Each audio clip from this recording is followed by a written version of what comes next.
Hey everyone, it's LS, and this is going to be the Akali Rework first impressions video, and so let's just get right into it. I do have to say that her splash art here is reminding me of, I don't know. She feels like she's going to take me home and slip bleach into my drink. I'm not getting the most friendly vibe here, so let's go into this. Passive, Assassin's Mark. Damaging a champion with an ability creates a ring around them. When the ring forms, Akali gains a burst of movement speed towards it. Once she crosses the ring, Akali gains another burst of movement speed towards the enemy. Crossing the ring also empowers her Kama, or I don't know how to say that word. Is it Kama? Kama? I don't know, which increases the range and damage. Alright, let's take a look at this.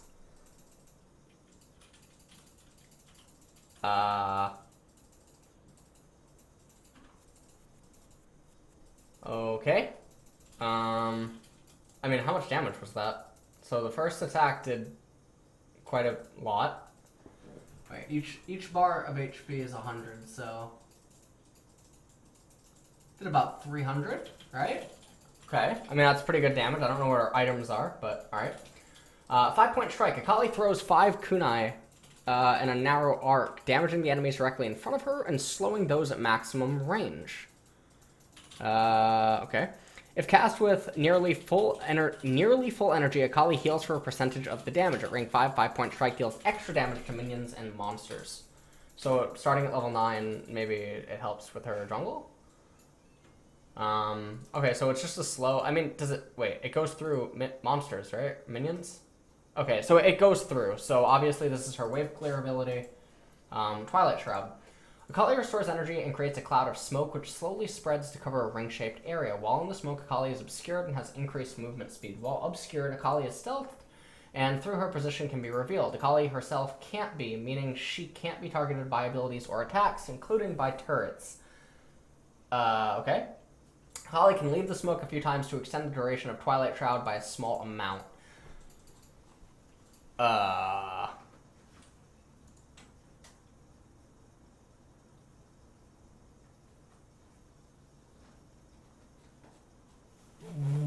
Wow.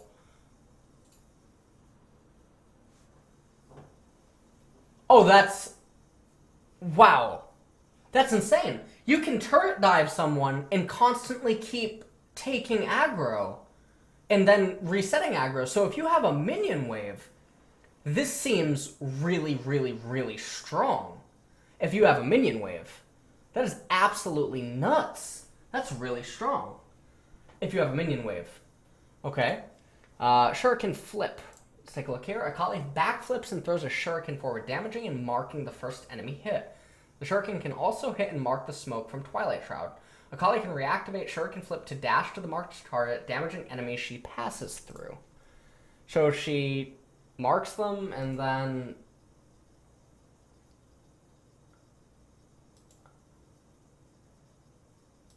So this seems like it has synergy with her passive, right? Where if she hits them, it activates the passive, and then she jumps in at them and gets the passive again, and then... okay. And then something about her... does it show it? It doesn't look like it shows it. The shuriken can also hit and mark smoke. That's really interesting. So I guess that she can throw her Twilight Shroud and then jump to it. That's really interesting. Okay. Perfect execution. Akali dashes up to 2 times with a slight delay between. The first dash deals physical damage and briefly stuns, while the second dash deals magic damage based on the missing health of the enemy. Missing health, okay.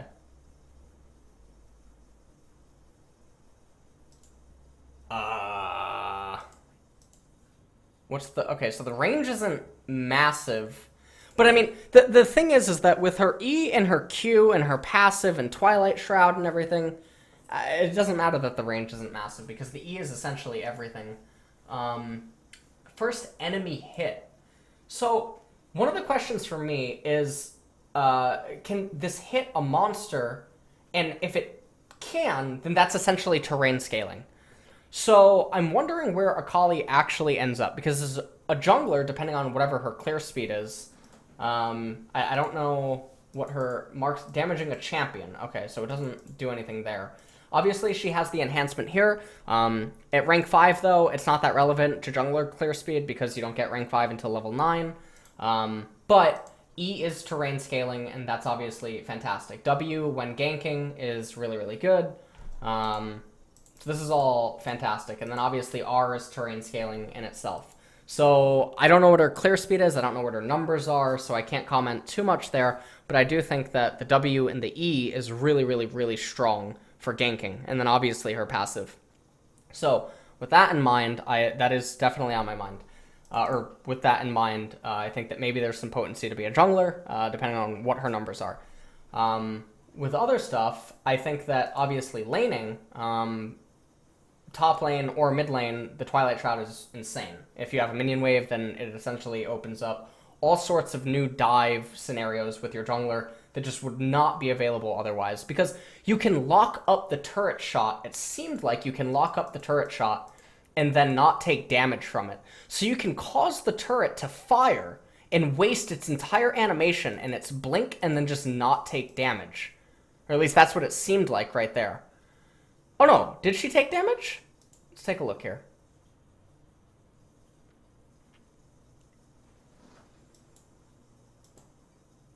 Did she take damage? I can't tell if she took damage. But no matter what, even if you can't lock up the turret, like I was just saying, you can lock up the blink. And what I mean by that is right here, when you come out of aggro, if you hit them as the turret is already firing, the turret will then line up to hit you. And then you go back into the shroud, and then the turret has to readjust and focus fire a minion. This is obviously really, really good. Oh, slow the video down? She shimmered? Okay.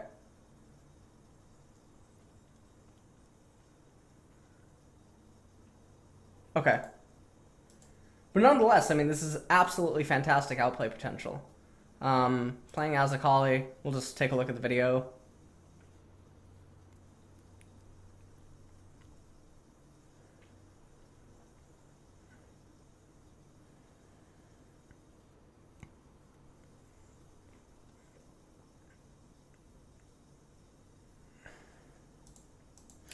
The number one question for me is, with a kit like this and with energy, what are the numbers? Obviously, she has physical damage and magic damage on her ultimate, so maybe she's still intended to be built hybrid. But if she's too fragile and the numbers aren't there and the numbers are reliant on her getting into mid-game and scaling safely, her kit is more vulnerable than the old Akali was. In the sense that the old Akali, you know, it had the jump on the shroud, it had the triple R, it could get the resets on the Rs, and it made her more slippery. All of this stuff is really interesting. She looks like an Irelia on steroids. She looks like Fizz and Irelia had a child, and that child grew up to be Akali. That's what's basically going through my head right now. When I try to entertain scenarios where she's going to be good, it really matters. Like, how good is this wave clear early on? Because realistically, you're not going to hit E's during laning phase. Or you should not be able to hit E's on enemy champions during laning phase. If you miss the Q during laning phase, you're never reliably going to be able to proc your passive, which means that Akali's going to be shoved in underneath turret and she's going to be constantly under pressure. If she's still forced to itemize hybrid and go Hextech Gunblade, then things can be more awkward for her. So it really depends what her numbers are. Because I feel like with a kit like this, when she's going to be as fragile as she is, because obviously she's being forced to commit to fights, and the only thing that she has going for her is the Twilight Shroud. And yes, the Twilight Shroud is really strong. But you still have to look at this sort of like Fizz, where she's committed, she is in there, and if she gets locked down, then she's going to have a problem, just like old Akali did and old Fizz and whatnot. But she doesn't seem to have the same level of slipperiness once she's committed that the old Akali did. But maybe I'm underestimating Twilight Shroud. Maybe Twilight Shroud is actually a lot stronger than I'm thinking that it is. If Riot treats her like Irelia and Atrox on the initial reworks, I assume that her numbers will be overtuned. And if that ends up being the case, then I think that she'll wreak havoc for a little while. Because we already saw that Irelia was able to lane fairly well against champions. And the way that the meta is right now, there's not so many abusive mid lane champions that exist that make it particularly difficult for champions like this. So even if she does have a little bit of a slow wake up, like Fizz or something, that's going to be fine.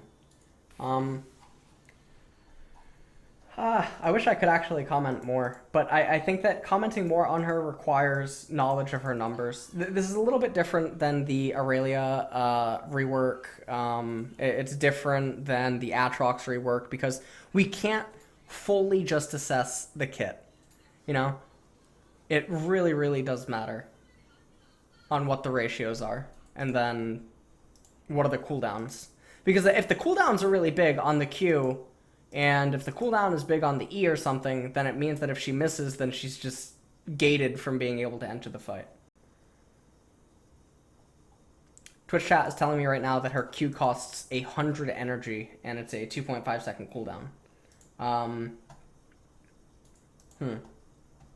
Someone is saying that the numbers are out. I'm gonna click this YouTube video. I don't know. All right, let me take a look here.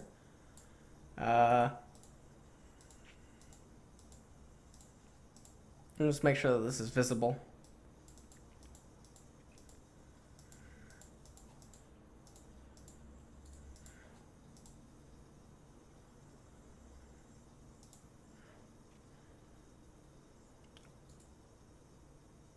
She has no MR, and I don't know how many items Akali has right now. I mean, that's obviously an insane amount of damage, but I'm not gonna just be like, oh, well, that looks fantastic. Because the Annie doesn't have anything going for her, and then in addition to that, there's a lot of champions that could do this, that you could make do that. Like LeBlanc, Fizz can just delete someone just like this. It doesn't mean that it's just Akali. Okay. Heals 25. Oh, so it does have AD and AP scaling. Okay. So this is the Q. Oh.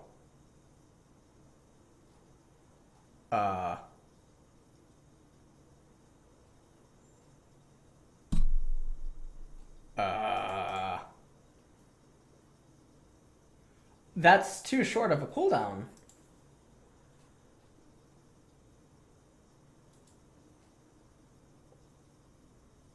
That's very oppressive. That's truthfully very oppressive. Even in ranged matchups, I think that you can soften them up enough to eventually threaten a joust. Twilight Shroud.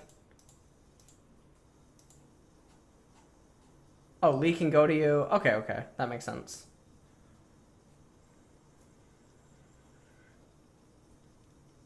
Okay.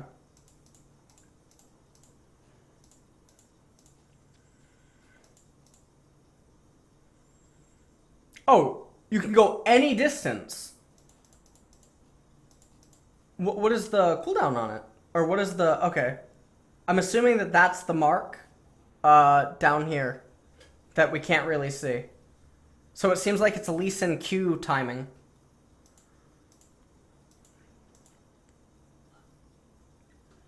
It's a brief stun. Maybe she just builds off-tank. Like off-tank hybrid. I also don't know what the cooldown on her R is. Yeah, so this is looking like Irelia and Fizz had a child. This is really looking like Irelia and Fizz have a child. There's definitely going to be a lot of outplay potential, a lot of strength. Players that like Irelia, like Fizz, you'll like this champion because it's a hybrid. That's basically what this champ is. That's really gross. You can throw the W behind you and E behind you and then go in and then just blink backwards. Sort of like a pseudo echo ultimate. That's interesting. But I mean, I guess that's dependent on you having like Flash and R. But the point still remains. This is an interesting engage. Twilight Shroud, obviously, doing some stuff here. I think this can be played better than it is being played. She definitely seems very, very strong. The cooldown seems quite big. I mean, that's rank 2. Thank you for the advertisement. That's rank 2, 80 seconds. I mean, that's a pretty fair amount. Yeah, so the vibe I'm getting here is Irelia and Fizz had a child. I've said that many times, and that's going to be my final verdict, is that this is Irelia and Fizz's child.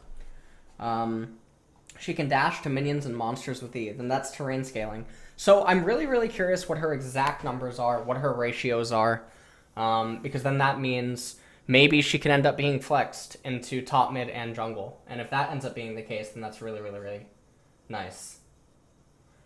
So there we go. Anyways, guys, that's going to be it for the Akali rework first impressions. Obviously, I'll talk about on stream once her numbers are more known. I mean, her kit is busted. So just like what I said about Atrox, it all comes down to the numbers. I think the Q looks overly busted. The W looks overly busted. Have to know exactly what the ratios are for the R and the E. Passive looks nuts as well. It just seems like we're getting another Irelia very, very, very soon. And if this ends up being the case, then I don't know what to say about Fizz. I'm not very hopeful for Fizz to make a comeback. So let's go down to the bottom and talk about the most important thing, which are the skins. So let's see if they have the Mortal Kombat skin still. This is really interesting. This reminds me of, is it Cinder from Killer Instinct? Does anyone remember Cinder? Killer Instinct? I don't actually know. If anyone remember it. Yeah, this is Cinder. See? I used to play Cinder and Jago when I was a kid with my uncles. That's what this reminds me of. It reminds me of Cinder. Okay, well, that's just really bad. Look at those calf muscles. God. Alright. Yeah. Who is that? Is that Sit? No, who is that? I wonder who that is. I really do wonder who that is. That's Shen, right? This is just not a good skin. I don't like this skin. Skin's okay.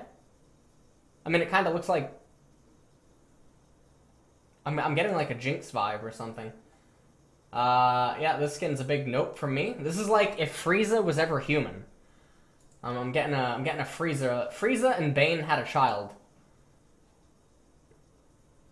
I don't know who this looks like. X-Men. Jean Grey.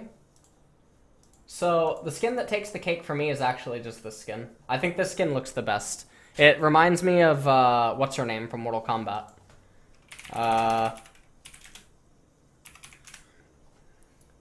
Who is it? What's her name? Is it Jade? No, not Jade. Who is it? Who's the yellow? Is Tanya? Yeah, Tanya. Okay. Yeah, Tanya. Yeah, it reminds me of Tanya. This is Tanya from Mortal Kombat. That's pretty cool. Alright, excellent.